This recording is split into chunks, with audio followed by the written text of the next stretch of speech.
ఓం నమః శివాయ శ్రీమాత్రే నమః. మిత్రులకి శ్రేయోభిలాషులకి అలాగే నన్ను ఇంతగా ఆదరిస్తున్న యూట్యూబ్ ప్రేక్షకులందరికీ కూడా పేరు పేరు ధన్యవాదాలు. మిత్రులరా, మీ అందరికీ కూడా ఆ పరాదేవత ఎల్లవెల్లలా మీతో ఉండి మీ మనోవాంఛ నెరవేర్చాలని మనస్ఫూర్తిగా కోరుకుంటున్నాను. ఈరోజు మనం ఒక అద్భుతమైన మంత్రం గురించి తెలుసుకుందాం.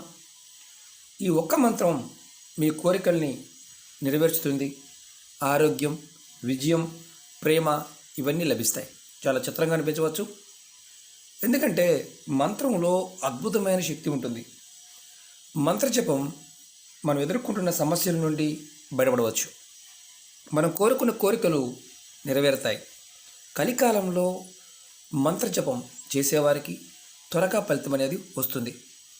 మంత్రాన్ని శ్రద్ధతో, నమ్మకంతో జపించినప్పుడు మాత్రమే ఫలితం తప్పకుండా వస్తుంది.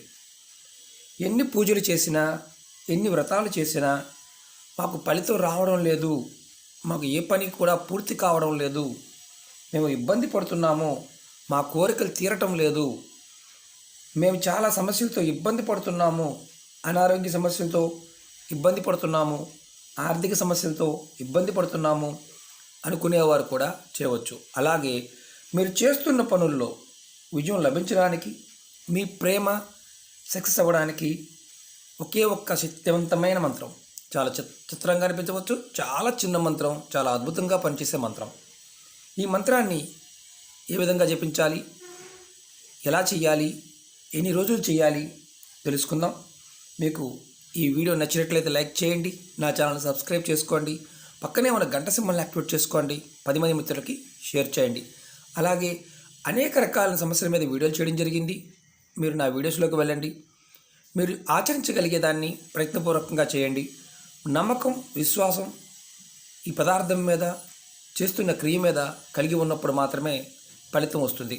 అలా కాకుండా మనం ఏదో చేసాం కదా అని చేస్తే ఎటువంటి ఫలితాన్ని మనం ఆశించడం అంత మంచిది కాదు. ముందుగా ఈ మంత్రం ఏంటో చెప్తాను. విఘ్నేశ్వరాయ, ఇదే మంత్రం. ఆశ్చర్యంగా అనిపించవచ్చు, విఘ్నేశ్వరాయ. మనం జనరల్గా చాలామంది ఊతపతంగా కూర్చున్నా, నిలబడ్డా, ఏ పని చేసినా అనుకుంటూ ఉంటారు. ఈ మంత్రానికి ముందు ఓం కానీ చివరికి నమః కానీ ఏమీ అవసరం లేదు. ఓన్లీ విఘ్నేశ్వరాయ. ఇలా మనం ప్రతిరోజు కూడా ఈ మంత్రాన్ని 108 సార్లు చదువుకోవాలి.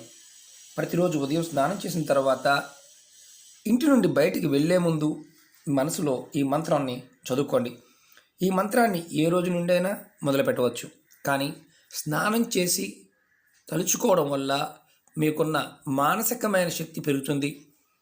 ఈ మంత్ర ప్రభావం చాలా అధికంగా ఉంటుంది. కంపల్సరిగా మనసులో 108 సార్లు విఘ్నేశ్వరాయ విఘ్నేశ్వరాయ అనుకోండి. ఈ మంత్రాన్ని ఏ రోజు నుండైనా మొదలుపెట్టవచ్చు. మంత్రం చదివే ముందు మనసులో ఉన్న కోరిక చెప్పుకొని మంత్రం జపించండి.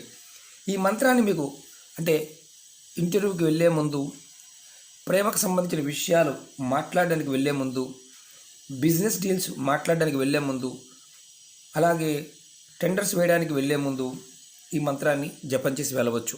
అది చిన్న వ్యాపారము, పెద్ద వ్యాపారం అని కాదు, ఏ పనికైనా సరే, ఎటువంటి కోరికైనా సరే, ఆ కోరిక తీరడానికి ముందు మీరు అనుకుని వెళ్ళినట్లయితే ఆ కోరిక అనేది నెరవేరడానికి మార్గం ఉంటుంది.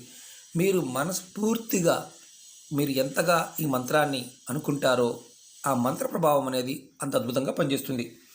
అలాగే మీరు ఈ మంత్రాన్ని ఒకరోజు చేస్తే పని అయిపోతుంది మాత్రం అనుకోమాకండి. ఈ మంత్రాన్ని 2 నెలలు, 3 నెలలు, ఇలా మీరు సంవత్సరం కూడా మంత్రాన్ని మనసులో జపం చేయవచ్చు. ఈ మంత్రానికి ఎటువంటి మాలతో కానీ, ఎటువంటి నియమ నిబంధనలు కానీ లేవు. ఎటువంటి నిబంధనలు లేవు. ఆహార నిబంధనలు, స్నానానికి సంబంధించినవి, నెలసరి సంబంధించిన ఎలాంటివి ఏమీ లేవు. మీ మనసులో అనుకోవడమే దీనికి ముఖ్యమైన విషయం. అలాగే ఈ మంత్రం జపించినప్పుడు మీకు మనసులో ఏదైనా ఒక కోరిక ఉంటే ఆ కోరిక మాత్రమే అనుకోండి. 4-5 కోరికలు మాత్రం కోరుకోవద్దు. ఒకటి అనుకున్నాను, ఆ ఒకటి పూర్తయ్యే వరకు మంత్రాన్ని కంటిన్యూ చేయండి. ఆ ఒక్క కోరిక కోసం మాత్రమే. అలా కాకుండా 1కి 4 రకాల కోరికలు కోరుకొని చేయవద్దు, ఫలితం రాదు. ఏదైనా ఒక కోరిక కోరుకొని చేయండి, ఖచ్చితంగా మీకు ఫలితం రావడానికి అవకాశం ఉంటుంది. అలాగే ఆ కోరిక తీరిన తర్వాత ఇంకొక కోరిక చెప్పుకోండి. ఒకేసారి మాత్రం 2-3 కోరికలు 10 కోరికలు కోరుకోవద్దు. ఈ మంత్రాన్ని మీ కోరికలు అనుకున్న తర్వాత మంత్రజపం చేయాలి.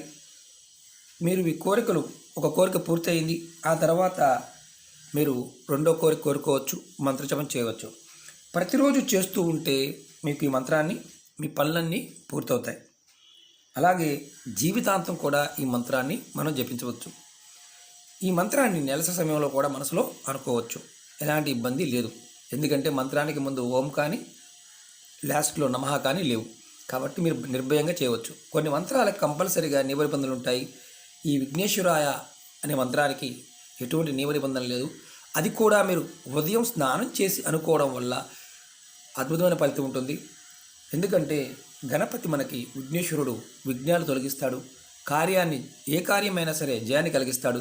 పరిపూర్ణమైన నమ్మకంతో చేసినప్పుడు మాత్రమే మనకి ఫలితం అనేది వస్తుంది. ప్రయత్నపూర్వకంగా చేయండి. ఆడవారైనా మగవారైనా ఈ మతంతో సంబంధం లేదు, ఎవరైనా చేయవచ్చు.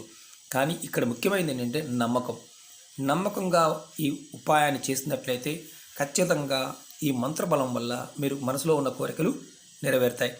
ఓకే మిత్రులారా, మీకు ఈ వీడియో నచ్చినట్లయితే లైక్ చేయండి, నా ఛానల్ని సబ్స్క్రైబ్ చేసుకోండి, పక్కనే ఉన్న గంట సింబల్ని యాక్టివేట్ చేసుకోండి, 10 మంది మిత్రులకి షేర్ చేయండి. ఓం నమః శివాయ, శ్రీమాత్రే నమః.